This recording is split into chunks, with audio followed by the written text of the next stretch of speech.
Arien felt the air thicken as he drew closer to the old watchtower, its stone silhouette rising like a wounded giant against the pale morning sky, and though he had walked this path many times as a child, back when curiosity was harmless and danger was a faraway rumor, today the ground seemed somehow heavier beneath his feet, as if the earth itself recognized the importance of every step he took. The village elders always warned him never to approach the tower before sunrise or after dusk, claiming that the boundary between the world of men and the world of forgotten things became fragile during those hours, but warnings had never held much weight with Arien, especially now, when restlessness burned in his chest like a second heartbeat, urging him to seek answers to questions he didn't know how to ask, questions that had haunted him for months since the night the sky flickered with an amber light that no one else seemed to notice, a shimmer like the glint of a sword in the dark, there for only a second before vanishing as if swallowed by the universe. He tried to tell people, tried to explain that the light felt wrong, that it carried a quiet pulse, a presence,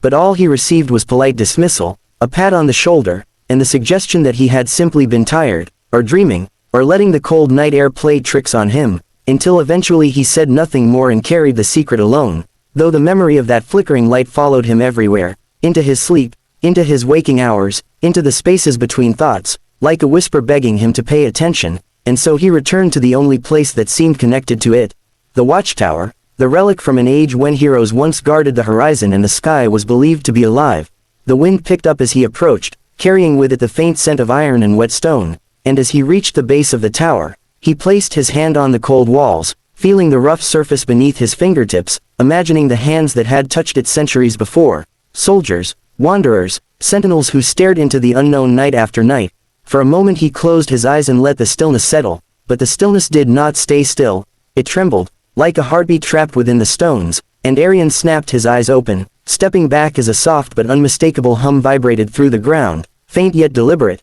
as though the tower had exhaled after a long sleep, and he whispered to himself, "I knew it, I knew something was coming," though saying the words aloud did nothing to ease the tension rising slowly through his spine. The sky above him shifted subtly, clouds swirling into unfamiliar patterns, and he felt an instinctual chill crawl across his skin, the kind that warned prey of watching predators, and though nothing around him moved, he sensed he was not alone. The hairs on the back of his neck stiffened as he turned slowly, scanning the silent fields behind him, the bending grass, the dark line of the forest in the distance, but the world remained still, eerily still, a quiet that didn't feel natural but imposed, as if sound itself had been pushed aside to make room for something else, something ancient, determined not to retreat, because fear, once welcomed, could root itself deeply. He pushed the tower door, half expecting it to resist with the stubborn creak of age, but instead it glided open, smooth and silent, as though it had been waiting specifically for him. A cold draft spilled out, carrying with it the smell of centuries-old dust and something sharper,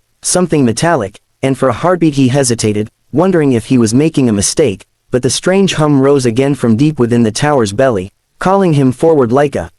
distant drumbeat, and he stepped inside. Darkness swallowed him at once, thick and unmoving, but as his eyes adjusted, he saw carvings on the walls, symbols he didn't recognize, swirling patterns reminiscent of constellations, spirals, and elongated shapes that looked like eyes watching from every direction. He ran his fingers over them, and the moment he touched the stone, a pulse of warmth surged through it, traveling up his arm in a wave that left his skin tingling and his breath caught in his throat, and suddenly images flickered in his mind, brief, blurry visions of a sky split open, shards of light falling like rain, warriors with flaming insignias carved into their armor, and a colossal shadow stretching across a battlefield, its form too massive and too unreal to comprehend. Arien stumbled back, gasping, steadying himself against the wall as the visions faded, leaving behind a lingering echo of fear and awe, and he whispered, "What was that?"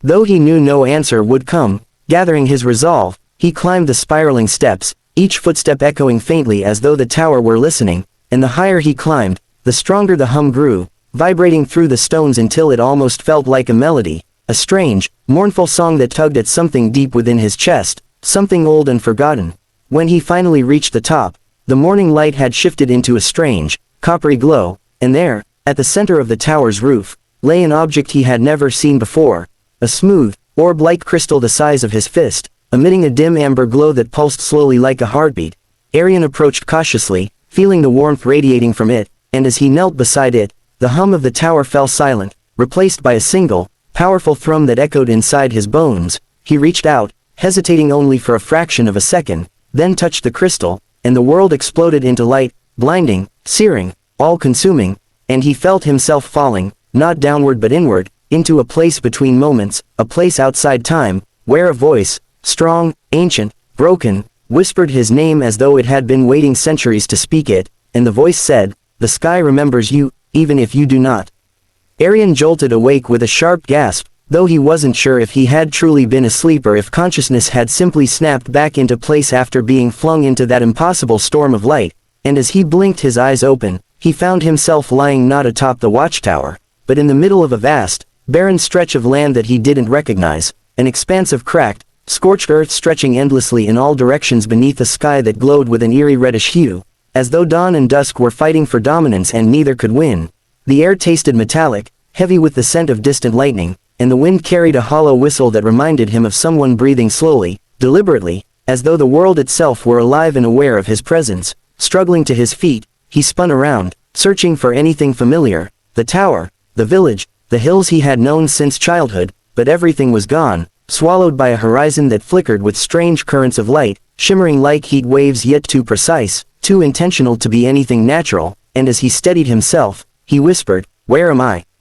Though even before the words left his lips, he sensed the answer rising from the earth in a silent, invisible surge, "You are where you were always meant to be." Not spoken aloud, not heard through ears, but felt deep within the marrow of his bones, the same voice that had whispered his name within the light. Panic fluttered in his chest like a trapped bird, but he forced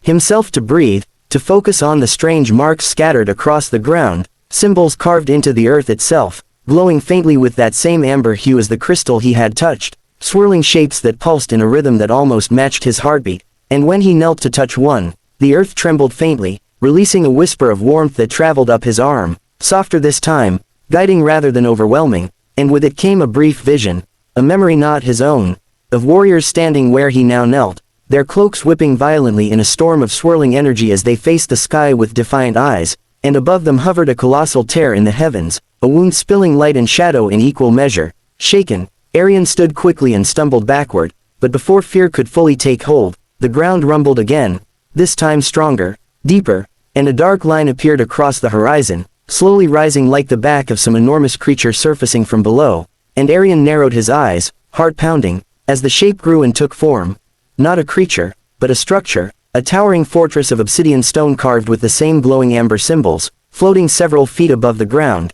anchored by chains of shimmering light that hummed with raw energy. He felt an instinctive shiver, a recognition that wasn't logical but undeniable, as though some ancient part of him had always known this place existed, waiting for him to rediscover it, and before he could stop himself, he began walking toward it, drawn by the pull of something he could neither name nor resist. The closer he came, the more the air thickened with energy, crackling softly in arcs of light around his hands and arms, and though fear coiled within him, it mingled with something else, an inexplicable sense of belonging, a quiet certainty that despite the terror of this place, he was not an intruder but a returning fragment of a forgotten story. When he finally reached the base of the floating fortress, a massive gate carved with swirling constellations shifted open without a sound, revealing a corridor of dimly glowing stone, and Arien stepped inside, feeling the weight of the world change around him, feeling eyes watching him from the shadows even though no figures appeared. The air grew colder as he walked, each footstep echoing like a drumbeat, until at last he entered a vast chamber where a single figure stood at its center, cloaked in robes made of woven light and shadow, their face hidden behind a mask that resembled a shattered star, and when they spoke, their voice was not one voice but many layered together, young and old, soft and thunderous, saying his name with a gravity that froze him in place. Arien. He swallowed hard, unable to speak, but the figure continued, stepping forward with slow, deliberate grace, the chamber trembling slightly with every movement. You have crossed the threshold, the first since the age of the Sentinels. The sky remembers you, the earth remembers you, and whether you understand it or not, the world has been waiting for your return. Arien's voice finally broke free, trembling with fear and confusion. Return. I don't even know where I am. The figure tilted their head slightly, as though pitying him, and raised a hand, light swirling around their palm, forming shapes Arien couldn't comprehend, and said, You stand in the Echo Realm, a memory of the world as it once was and as it may become again. You were chosen long before your birth. Chosen not to witness the shattering of the sky, but to stop it. Arien felt the ground tilt beneath him, his breath catching as the weight of those words settled upon his shoulders, and before he could respond, before he could question or protest, the chamber shook violently. The air cracking with a thunderous surge of power, and the masked figure turned sharply toward the distant entrance, whispering in a tone suddenly urgent, "They found us." The lights along the walls flickered, the chains outside groaned, and from deep within the fortress came a sound like a roar mixed with a storm, drawing closer with terrifying speed, and the figure reached out, grabbing Arien's wrist with a grip that burned like fire and ice at once, pulling him forward as they said, "There is no more time.